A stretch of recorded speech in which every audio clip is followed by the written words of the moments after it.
A friend of mine called me the Counter-Strike historian a few weeks ago, and since CSGO has gotten its Ballistic shield, or as I still call it, the Tactical shield, well, I think it's my responsibility as the Counter-Strike historian to tell you the history of the device. So lend me your ears and let me tell you the saga of the Tactical shield. Or the Ballistic shield, however you want to call it. It's the Tactical shield.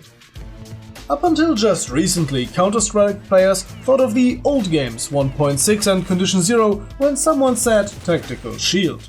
CSGO's shield for the Danger Zone mode is something new and very different from the shield we know from the old games. Back in 2002, when Gearbox software was tasked with the development of a new Counter-Strike game, they planned on introducing completely new equipment to Counter-Strike. As regular viewers of this channel will already know, the Molotov cocktail, a staple of modern CSGO gameplay, was planned to be introduced with Counter-Strike 1.6 and Condition Zero. Back then, Counter-Strike Condition Zero was meant to be more of an expansion pack to the regular Counter-Strike than a full standalone title.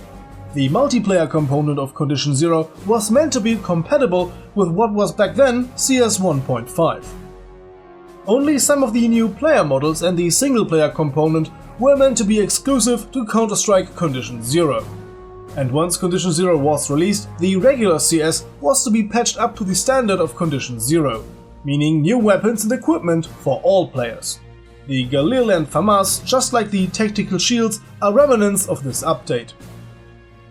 Gearbox originally intended for the Tactical shield to be playable with the 5.7 only.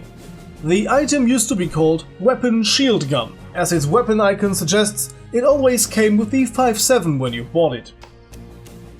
This old relic of Counter-Strike history can still be found within Counter-Strike for the original Xbox, as well as Counter-Strike Condition Zero deleted scenes, as the game uses Gearbox software's build of the Gold Soul/Half-Life engine.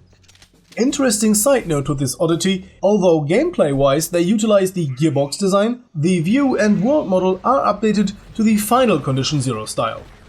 The Tactical shield Gearbox imagined was most likely meant to have an open viewport, so you were able to shoot the user through it. In addition, the terrorist's countermeasure, an M72 Law rocket launcher, has to be mentioned.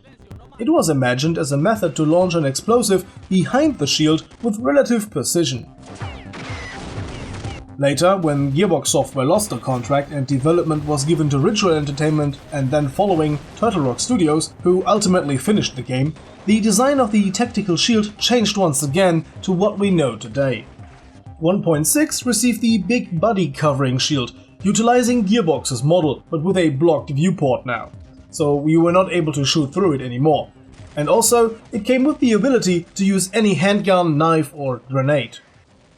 And Condition Zero received its smaller, more detailed counterpart. The size was likely reduced due to complaints that the shield was too overpowered.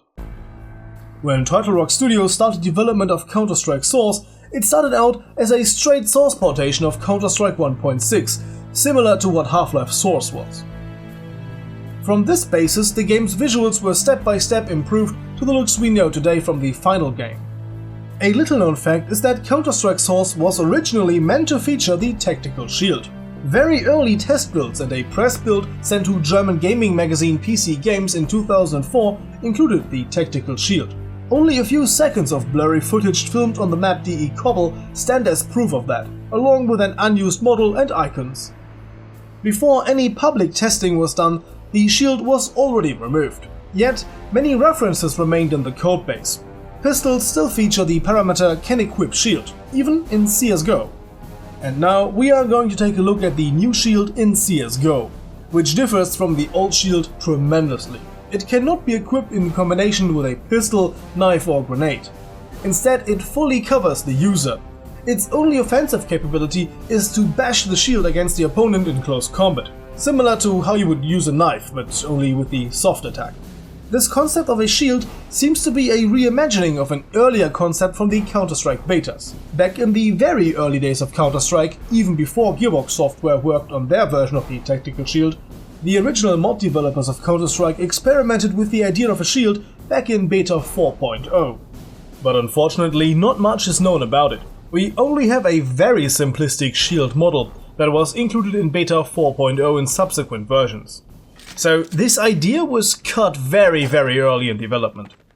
I went and asked Min Lee, one of the original creators of Counter-Strike, about it, and he was able to provide some insight into it. Back then, the shield was meant to be for counter-terrorists only, just like the Gearbox version. And he told me that you could only, quote, carry the shield, and that if you wanted to fire your guns, you had to drop it. It was designed to be a piece of equipment most useful in cooperation with teammates, taking advantage of the mobile cover you provide. This very early concept is not too far away from the new shield in CSGO, a primarily protective item with very limited offensive capability. Maybe this new shield was indeed inspired by what was attempted to be done in the early betas, but honestly, I'm not that sure. It is probably just down to coincidence that they are kind of similar. Are there even any of the developers from the early days of Counter-Strike still working on the team? I cannot think of anyone actually. So the probabilities that everyone of the CSGO team even played the old games is actually kind of low. Anyhow, now you know all about the various shields that were implemented or were meant to be implemented into all the different versions of Counter-Strike. And by the way, Zool, if you happen to watch this video by any chance, is there any chance we're going to see a modified version of this in Classic Offensive? Just an idea. That would be cool, I guess. Affirmative. How about this? That's it for today. I hope you found this topic to be interesting, and if you did, consider supporting us on Patreon. As always, our Patreons got to see this video first. And if you want to know what's going on with ESCalation outside of YouTube, follow the ESCalation Twitter account. Links are in the video description down below. So, see you guys next time. Until then, have a nice day, and as always, goodbye and guten Tag.